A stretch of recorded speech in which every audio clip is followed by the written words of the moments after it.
Okay, the thing is, you keep claiming that we know that things are deterministic. No, we don't know that. Obviously, in our scale, I can flip a coin. You can't determine it. There's a lot of situations which are non-deterministic in the macroscopic scale.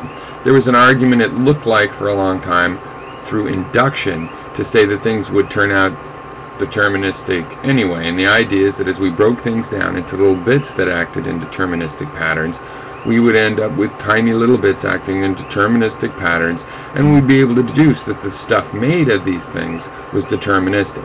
Lo and behold, we found out those little bits are not deterministic.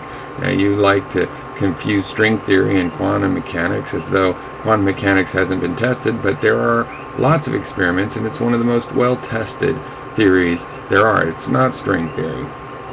What isn't demonstrated and has not been tested is a complete determinism.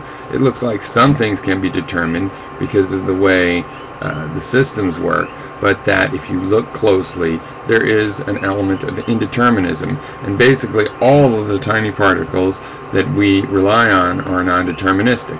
Now, I have a few links in this to the side there, and one of them is by a clip from the BBC about how quantum mechanics was used to invent the solid-state transistor and replace the vacuum tube. So I think that's a pretty practical demonstration that we're all using right now at this moment. There's another one in there about the uncertainty principle and the meaning of slit experiments. And I've also included a cartoon that does have a problem near the end, but it's I believe it's from What the Bleep, and certainly a phantasmagorical type thing. I'm sure it emphasizes stuff that just drives you nuts, but the cartoon's a good visualization of the double slit experiment and is accurate, you know, more or less, up to the point where they introduce this eye that watches which slit the electron goes through.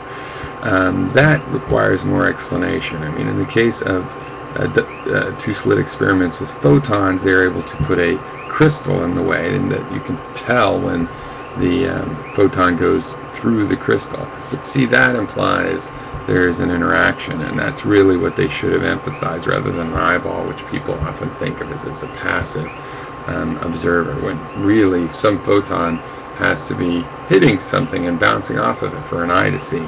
So, the cartoon, you know, drops in quality at that point where it sort of presents something that should be explained better. But it's still a good visualization of what happened when we were shooting electrons at these slits and what the patterns we see on the screen mean.